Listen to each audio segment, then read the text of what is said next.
Assalamualaikum warahmatullahi wabarakatuh. Selamat pagi semuanya. Bagaimana kabar kalian hari ini? Semoga semuanya dalam keadaan sehat walafiat. Jumpa lagi dengan Mapel PPKN. Pada kesempatan kali ini, kita akan memasuki bab kedua, yaitu dengan materi pembukaan Undang-Undang Dasar 1945.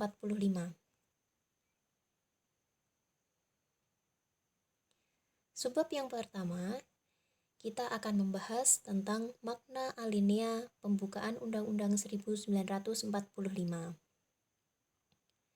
Adapun tujuan pembelajaran kita hari ini, setelah mempelajari materi ini, diharapkan peserta didik mampu menjelaskan makna alinea pembukaan Undang-Undang Dasar Negara Republik Indonesia tahun 1945.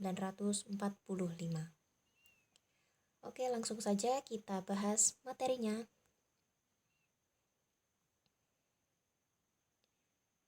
Pembukaan Undang-Undang Dasar Negara Republik Indonesia tahun 1945 merupakan sumber motivasi dan inspirasi, serta tekad, semangat, dan cita-cita hukum, serta moral yang ingin ditegakkan bangsa Indonesia.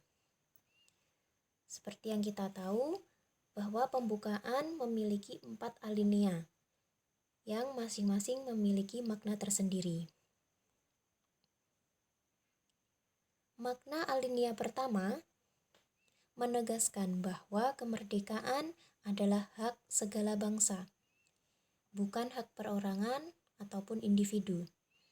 Jadi, kemerdekaan di sini adalah hak segala bangsa di seluruh dunia, tidak hanya milik negara tertentu. Makna alinea kedua menunjukkan ketepatan dan ketajaman penilaian pendiri negara Indonesia bahwa yang pertama, perjuangan bangsa Indonesia telah mencapai tingkat yang menentukan. Jadi setelah sekian lama bangsa Indonesia dijajah oleh negara lain, maka inilah saatnya untuk Indonesia merdeka. Nah, yang kedua, menentukan yang telah dicapai atau momentum yang telah dicapai harus dimanfaatkan untuk menyatakan kemerdekaan. Momen apa yang dimaksud? Jadi pada waktu itu Jepang telah kalah dari sekutu, sehingga Indonesia tidak dikuasai oleh negara manapun. Nah, momen tersebut dimanfaatkan untuk menyatakan kemerdekaan. Kemudian yang ketiga, kemerdekaan harus diisi dengan mewujudkan negara Indonesia yang merdeka, bersatu, berdaulat, adil, dan makmur. Sebagai bangsa Indonesia, kita harus menyadari bahwa kemerdekaan yang diraih harus mampu mengantarkan bangsa Indonesia menuju cita-cita nasional. Apa saja cita-cita nasional bangsa Indonesia? Nah, yang pertama adalah merdeka. Yang dimaksud dengan merdeka di sini adalah terbebas dari penjajahan bangsa lain.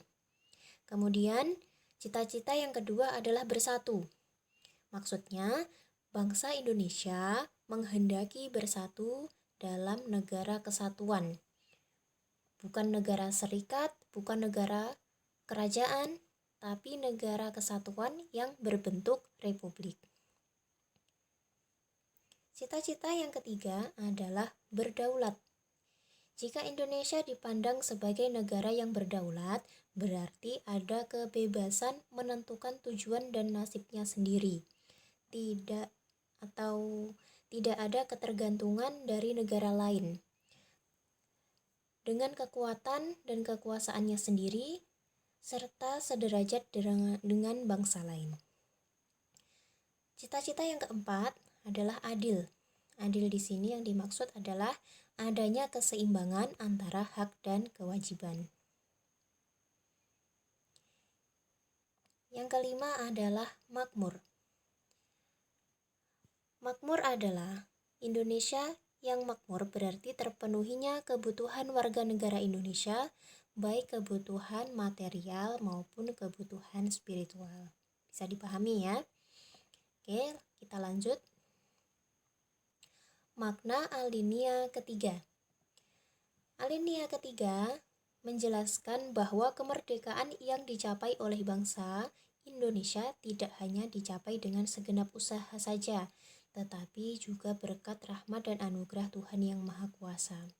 Jadi, segala yang terjadi pada bangsa Indonesia mulai dari penjajahan, kemudian sampai Indonesia mendapatkan kemerdekaan, itu tidak lepas dari usaha dan berkat rahmat Tuhan Yang Maha Kuasa.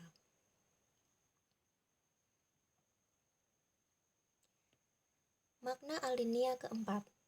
Alinea keempat memuat prinsip-prinsip negara Indonesia, yaitu yang pertama tujuan negara yang akan diwujudkan oleh pemerintah negara. Kemudian yang kedua, ketentuan diadakannya Undang-Undang Dasar.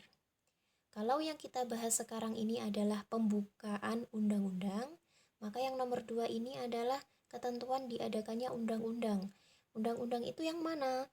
Undang-Undang Dasar itu berupa bab, pasal, dan ayat. Bab 1, ayat 1, tentang apa? Pasal 2, tentang apa? Dan seterusnya. Yang ketiga, bentuk negara, yaitu republik yang berkedaulatan rakyat, atau biasa disebut dengan demokrasi, di mana kekuasaan berada di tangan rakyat. Dari rakyat, oleh rakyat, dan untuk rakyat.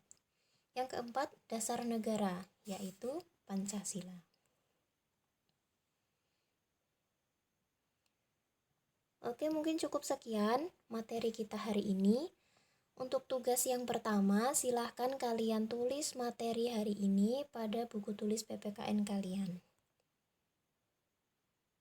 Tugas yang kedua, silahkan buka buku paket halaman 34.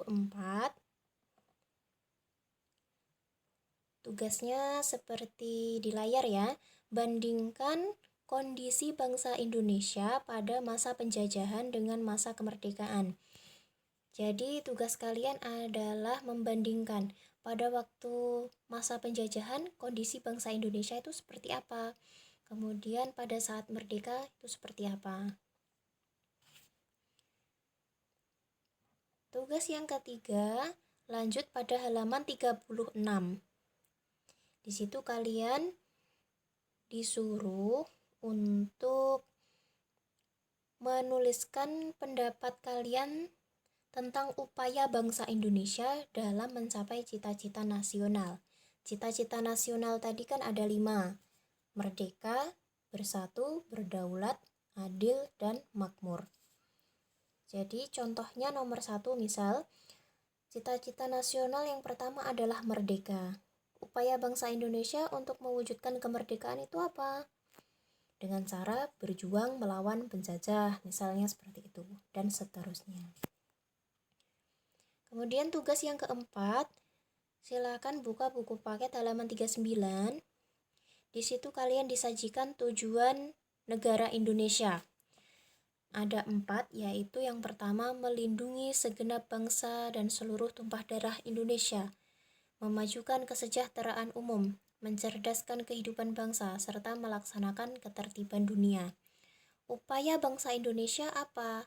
Agar tujuan negara itu bisa tercapai. Bisa dipahami ya?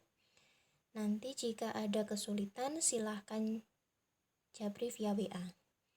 Semua tugas ditulis pada buku tulis dan dikirim via WA. Oke, mungkin cukup sekian materi kita hari ini. Semoga bermanfaat. Tetap semangat belajar dan patuhi protokol kesehatan.